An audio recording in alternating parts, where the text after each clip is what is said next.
Jubilito TV Official. Hey, what's up mga kabagis and kalingap? This is Jubilito TV Official at ito na naman po ang isang edisyon ng ating reaction video. Sa isang lugar sa ibayang bansa, meron tayong kasangga na tumutulong din sa kapwa na sa puso ang pagtulong itatama ang mali. OFW yung bayani na hindi pa uhuli. Saan ka man sa mundo, kakampi natin siya. Kasama ang mga maaasahang grupo niya. Makabagong bayani sa Team Koos, kabahagi katuwang ng Team Kalingap sa pagtulong sa mahirap.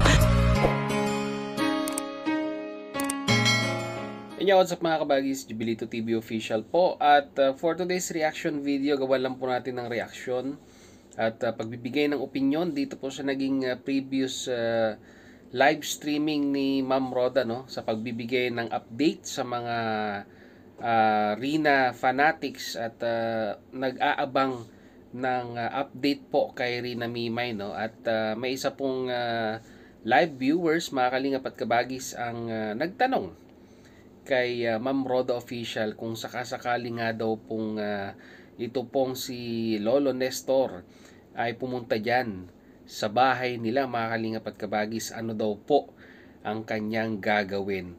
Well, magugulat kayo mga kalingap at kabagis sa sinagot ni Roda Mix Vlog dahil po talagang hindi ko po expected, mga kalingap at kabagis, na ganito po ang isasagot niya sa live viewers na yun, no, mga kalingap at kabagis, dahil alam naman po natin na talagang sa mga pagkakataong ito ay talagang mainit pa rin po ang isyong ito at wala pa rin po tayong naririnig na update or kasunduan na pag-uusap sa barangay regarding nga po dito sa kustodiya ni Rina. Pero as of now, syempre po, binigyan ng basbas ng nanay ni Rina ang Team Kalingap na alagaan po ang kanyang anak dito nga po kay Roda Mix Vlog.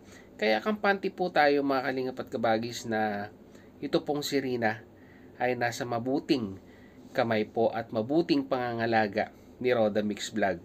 So ready na po ba kayo, mga kalingap at kabagis, kung ano po yung sinabi ni Roda Mix Vlog patungkol po dito sa viewers na nagtanong kung ano po ang gagawin niya pag ito pong si Lolo Nestor ay pumunta sa kanila? Well, mga kalingap at kabagis, ito po, panoorin po natin. Narito po yun. Ate Roda, baka pumunta naman dyan yung matanda. Ano pong gagawin dito? Isasama po natin sa church para po maliwanagan ang isip. Ano po?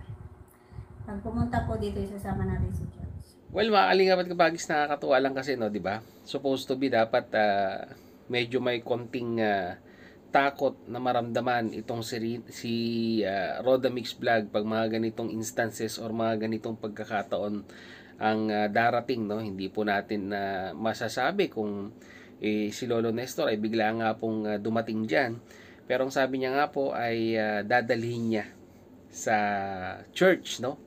Para po maliwanagan ang kanyang pag-iisip. Well, tamang sagot yan, mga kalingap at kabagis. Bakit ba hindi? Bakit niya hindi subukang itry na imbitahan itong si Lolo Nestor na pumasyal sa simbahan para po maliwanagan ang kanyang pag-iisip?